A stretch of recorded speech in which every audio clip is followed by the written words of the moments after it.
வச்ச இட்லி இதை வந்து சாயந்தரம் இப்போ நம்ம நைட்டு சாப்பிட்ணும் அப்படின்னா இதை வந்து வெறும் இட்லியை சாப்பிடும்போது நமக்கு போர் அடிக்கும். அப்போ என்ன பண்ணணும்னா இந்த இட்லியை ஒரு 1 ஹவருக்கு முன்னாடி ஃப்ரிட்ஜில் எடுத்து வச்சிட்டிங்கன்னா நல்லா ஏர் போகாத ஒரு பிளாஸ்டிக் டப்பாவில், இந்த டப்பர்வே டப்பா அந்த மாதிரி டப்பாவில் ஃப்ரிட்ஜில் எடுத்து வச்சிட்டிங்கன்னா கொஞ்சம் நல்லா சில்லுன்னு அந்த இட்லி வந்து நல்லா ரஃப்பாக ஆகிடும். அதுக்கப்புறம் அதை வெளியில் எடுத்து ரொம்ப நேரம்லாம் ஃப்ரிட்ஜில் வைக்கக்கூடாது. வச்சிங்கன்னா கொஞ்சம் வடக்கு வடக்குன்னு ஆகிடும். கரெக்டாக ஒரு 1 ஹவர் வச்சிங்கனாவே அது வந்து நல்லா ரஃப் ஆகிடும்.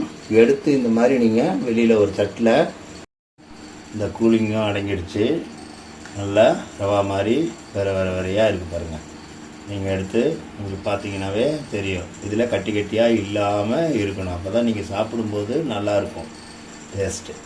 ஓகேங்களா? இப்போ இந்த இட்லி உப்புமாவுக்கு கடுகு, உளுத்தம்பருப்பு, மோர் மிளகா. இப்போ வந்து மோர் மிளகா வந்து இப்போ வந்து ஒரு 5லேருந்து 6 இட்லிக்கு உண்டானது 5 மிளகா மோர் மிளகாவும், 1 டீஸ்பூனு கடுகு, 2 டீஸ்பூனு உளுத்தம்பருப்பு போட்டுன்ட்டு, இப்போ ஒரு 5 இட்லின்றதுனால ஒரு 4 டீஸ்பூன்லேருந்து 5 டீஸ்பூன் வரைக்கும் நல்லெண்ணெய் விட்டுண்டா இது ரொம்ப நல்லா டேஸ்ட்டாக இருக்கும். வந்து நல்லா வந்து காஞ்சிச்சு இல்லைங்களா? இப்போ இந்த தாளிப்பு பொருள் எல்லாத்தையும் முதல்ல கடுகு, உளுத்தம்பருப்பு, மிளகா எல்லாத்தையும் ஒன்றாவே போடலாம், ஒன்றும் தப்பு இல்லை. போட்டுட்டு கடுகு நல்லா வெடித்த உடனே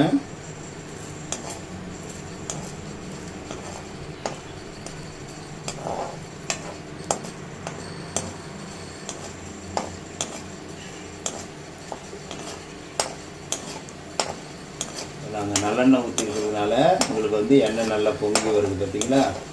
இதுவே நீங்கள் வந்து பாம் ஆயிலோ இல்லை கல்லெண்ணெயோ இல்லை ரீஃபண்ட் ஆயிலோ விட்டிங்கன்னா உங்களுக்கு வந்து அந்த இட்லி உப்புமா வந்து ரொம்ப டேஸ்ட் இருக்காது. அதே போல் எல்லோரும் இட்லி உப்புமாவில் வந்து வெங்காயம்லாம் போடுவாங்க. வெங்காயம்லாம் போட்டிங்கன்னா அவ்வளோ டேஸ்ட் இருக்காது. வெங்காயம் போடாமல் இந்த மோர் மிளகா போட்டு இந்த மாதிரி இப்போ பாருங்கள் கடுகுலாம் வெடிக்கிறீங்களா? இந்த கடுகு வெடித்து இந்த மோர் மிளகா வந்து எப்படி நீங்கள் வீட்டில் மோர் மிளகா வறுக்கும்போது எப்படி கலர் வருமோ அந்த மாதிரி கொஞ்சம் லைட்டாக கருப்பு கலராக வரும்போது இந்த மாதிரி பார்த்தீங்களா நல்லா வந்து இந்த மாதிரி நல்லா வறுபட்டு ரொம்பவும் செவக்க விடக்கூடாது, கருப்பாகிடும். இந்த மாதிரி இருக்கும்போது இந்த நேரத்தில் கொஞ்சமாக கருவேப்பிலை, நமக்கு என்ன தேவையோ ஒரு 4 கருவேப்பிலை போட்டுட்டு கொஞ்சம் மஞ்சள் தூளும் அதிலே போட்டுடணும். மஞ்சள் தூள் கொஞ்சம் போட்டுட்டிங்கன்னா போட்டுட்டு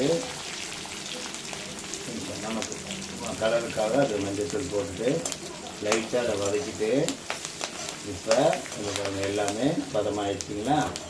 இப்போ என்ன பண்ணணும், நம்ம உதுத்து வச்சுருக்கிற இந்த இட்லியை அப்படியே பூ மாதிரி ஒரு கட்டி இல்லாமல் இது கொஞ்சம் பொறுமையாக இப்போ பாருங்கள் நல்லா வதக்கிட்டோமா? இப்போ நல்லா கலர் வந்துச்சு. இப்போ லைட்டாக இது இப்போ இந்த மாதிரி ஆனதுக்கப்புறம் லைட்டாக உங்களுக்கு வாசனைக்கு பெருங்காயத்தூள் வந்து கொஞ்சமாக லைட்டாக போட்டுக்கணும். ரொம்ப போட்டிங்கன்னா ஒரு மாதிரி இருக்கும். பெருங்காயத்தூள் போட்டுட்டு இதை நல்லா கலக்கிக்கணும். உங்களுக்கு சப்போஸ் கொஞ்சம் உப்பு வேணும் அவசியம், நான் உப்பு போடலை, ஏன்னா எங்களுக்கெல்லாம் இட்லியிலேயே உப்பு இருக்கிறதுனால உப்பு ரொம்ப சேர்க்கறதில்ல. உங்களுக்கு சப்போஸ் கொஞ்சம் சப்புன்னு இருக்குது அப்படின்னா லைட்டாக உப்பு போட்டுட்டு அப்படியே உங்களுக்கு லாஸ்ட்டில் தான் அந்த உப்பு லைட்டாக போட்டுட்டு நல்லா இந்த மாதிரி கலரி விட்டிங்கன்னா நல்லா பாருங்கள், நல்லா நம்ம ரவா உப்புமா மாதிரியே இது வந்து சாப்பிடும்போது தான் இட்லி உப்புமா தெரியும். இப்போ பார்த்திங்கன்னா நல்லா ரவா உப்புமா மாதிரியே நல்லா பாருங்கள். இதை நல்லா பொறுமையாக உதுக்கணும். அதுதான் இது உதுத்துனீங்கன்னா நல்லா பார்த்திங்கன்னா இந்த மாதிரி சூப்பராக அப்படியே வரையாக போகிறப்போன்னு வந்துச்சு பார்த்திங்களா?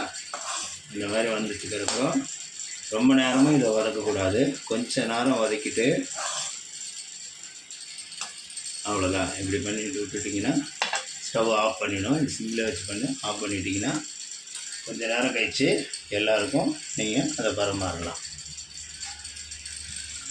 இல்லை இந்த மாதிரி எடுத்து போட்டிங்கன்னா மோர் மிளகா தான் இதுக்கு தொட்டுன்னு சாப்பிட்டாங்கன்னா அவ்வளோ ஒரு டேஸ்ட்டாக இருக்கும்.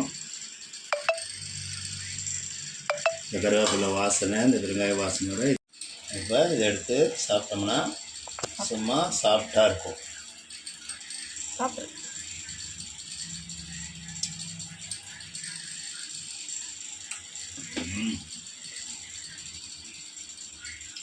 வேறு லெவல்.